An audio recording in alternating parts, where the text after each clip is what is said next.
Selamat malam Pak Joko Surharyanto, SE, MM, CPOD.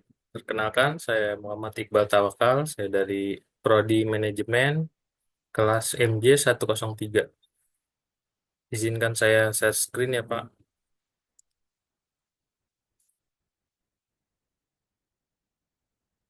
Saya akan mempresentasikan materi cara mengatasi kebocoran data pemerintah dan cara mencegahnya.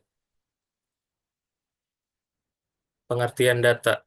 Data adalah sekumpulan keterangan ataupun fakta yang dibuat dengan kata-kata, kalimat, simbol, angka, dan lainnya.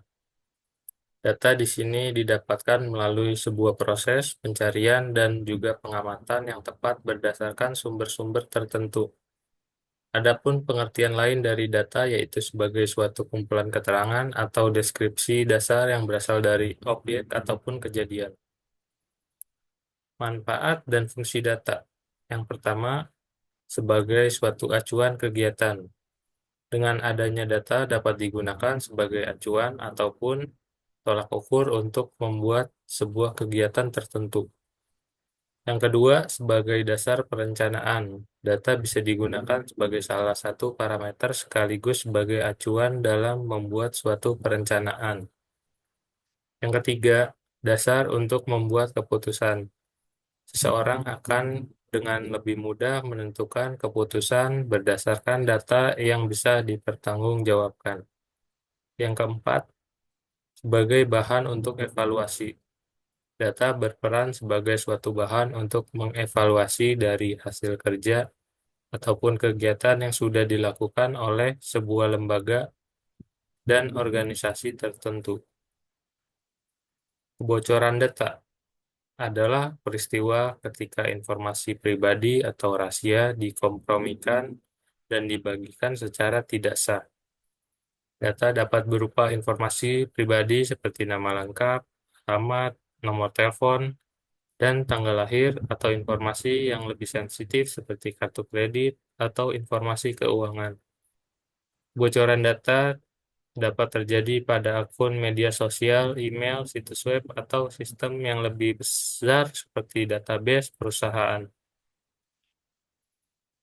Cara mengatasi kebocoran data. Yang pertama, memperketat keamanan data. Menanggapi bahwa sistem keamanan sudah diperkuat dan memastikan semua data tidak dapat diakses oleh orang yang tidak memiliki hak akses. Yang kedua, menentukan sumber masalah. Mengidentifikasi sumber masalah yang menyebabkan terjadinya krisis keamanan, apakah karena kesalahan manusia atau terjadi serangan yang berasal dari luar organisasi.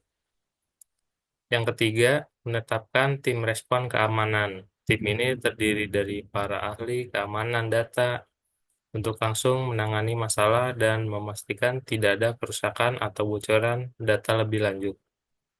Yang keempat, mengumpulkan bukti. Tim respon keamanan harus mengumpulkan bukti-bukti mengenai krisis keamanan data untuk membantu organisasi menemukan sumber masalah dan menentukan respon yang tepat. Yang kelima, membuat rencana pemulihan data. Pemerintah harus membuat rencana pemulihan data di mana semua sistem IT diuji dan dilakukan perbaikan. Dalam rencana pemulihan harus terdapat perencanaan rinci untuk mengatasi masalah keamanan data. Yang keenam, membuat cadangan data sistem. Sistem backup data sangat penting dalam mengatasi krisis keamanan data.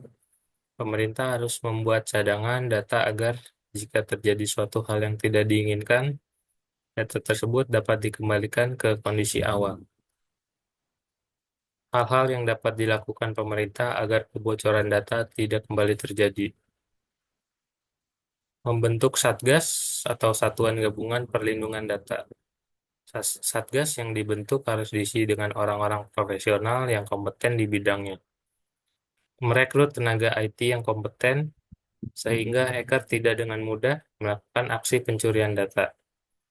Kerjasama yang erat dapat dengan para pakar agar bisa menciptakan cyber yang lebih kuat dan tangguh. dibutuhkan payung hukum yang jelas untuk mengurangi angka peretasan data pribadi. Hal-hal yang dapat dilakukan masyarakat agar kebocoran data tidak kembali terjadi. Masyarakat sebagai pemilik data juga dapat melakukan pencegahan dalam meningkatkan literasi keamanan data digital, seperti tidak menggunakan kata sandi yang sama di setiap akun, bijak dalam membagikan data pribadi, KTP, email, dan lain sebagainya. Berhati-hati dalam mengunjungi situs atau mengunduh aplikasi yang berbau penipuan.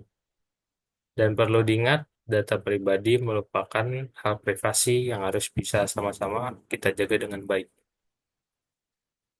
Sekian presentasi yang saya sudah sampaikan. Apabila ada salah kata, saya mohon maaf. Selamat malam dan terima kasih Pak Joko.